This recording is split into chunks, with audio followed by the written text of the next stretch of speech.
దినం దేవుని వాగ్దానం. ఉదయకాల వాగ్దానం మీకోసం ఎలా ఉన్నారు? బాగున్నారా? పొద్దున్న లేచారా? ప్రార్థన చేసుకుంటున్నారా? ఏమైనా కష్ట సమయాలు, దుఃఖ సమయాలు, ఇవన్నిటికంటే ముఖ్యం ప్రభు మీద ఆధారపడడం, వాక్యం వినటం, ప్రార్థన చేసుకోవటం, క్రీస్తుకు దగ్గర అవటం. ఏ కష్టం ఉన్నా ఏసైతో మాట్లాడటం. మీ కుటుంబాలు, మీ జీవితాలు, ఇంకా రక్షణ లేని బిడ్డలు ఎవరు, యేసు రక్షకుడు నీకోసం ప్రాణం పెట్టి నేసుకుని హృదయాన్ని ఇస్తే కొత్త జీవితం ప్రారంభిస్తాం.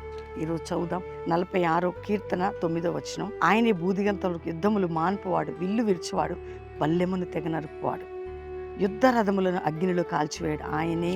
చూసారా, ఆయన నీ కుటుంబంలో యుద్ధం మాన్పుతాడు. నీ కుటుంబంలో ఏ విల్లు ఉంది, పోరాటమా, విల్లు విరవబడ్డం, విల్లు విరిచి కదండి. దేవుడు ఒకటి విరగొట్టబడ్డం, ఒకటి నలపడం, ఒకటి దానిని పడగొట్టడం, అది దేవునికే సాధ్యం. అందుకని నీ కుటుంబంలో అప్పు అనే ఇల్లుందా, పోరాటాలు ఉన్నాయా, సమస్యలు ఉన్నాయి, విరచబోతున్నాడు ఆయన. నీ కుటుంబంలో యుద్ధము మాన్పుతాడు, పోరాటాన్ని విరుస్తాడు. నమ్ము, దేవుని వైపు చూడు. అందుకని దేవుడు నీ యుద్ధమును మాన్పి నీ పోరాటమును విరగొట్టేదని ఈరోజు వాగ్దానం. యుద్ధమును మాన్పి నీ పోరాటాన్ని విరగొట్టేదని గట్టిగా పట్టుకొని ప్రార్థన చేయి. దేవుని వైపు చూడు, దేవుడు అద్భుతం చేస్తాడు. నీ ఇంట్లో, నీ కుటుంబంలో, నీ పిల్లలు, నీ గర్భఫలం విషయం, నీ భూఫలం విషయంలో, నీ ఇంటి విషయంలో, నీ కోర్టు కేసు విషయంలో విరగొట్టబోతున్నాడు. ఈరోజు వాగ్దానాన్ని నమ్మి ప్రార్థన చేసుకున్నాం. తండ్రి, రక్షణ లేని వారికి రక్షణ, రోగ వ్యాధి బాధ, కోర్టు కేసులు, అప్పులు విడిపోయిన ఆ కాడి విరగొట్టు ప్రభా.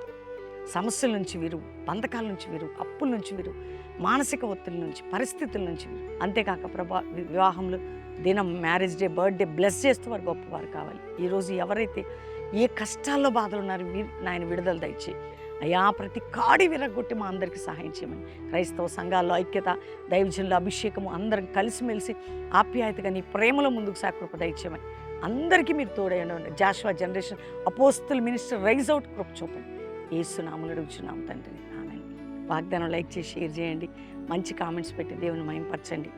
అంతేకాక దేవుని బిడ్డలారా, ప్రతిరోజు ఉదయం సాయంత్రం లైవ్ చూడండి. ప్రతి శనివారం స్వస్థత కూడిక కల్వరి ప్రామిస్ అండ్ హైదరాబాద్లో ఈవినింగ్ జరుగుతుంది. శనివారం ఈవినింగ్ అటెండే, చక్కటి వాతావరణం ఉండి ఆదివారం అటెండే వెళ్ళొచ్చు. బెల్లంపల్లిలో శనివారం స్వస్థత కూడిక, ఆదివారం 3 ఆరాధనలు. దేవుడి మిమ్మల్ని దీవించును గాక. ప్రైజ్.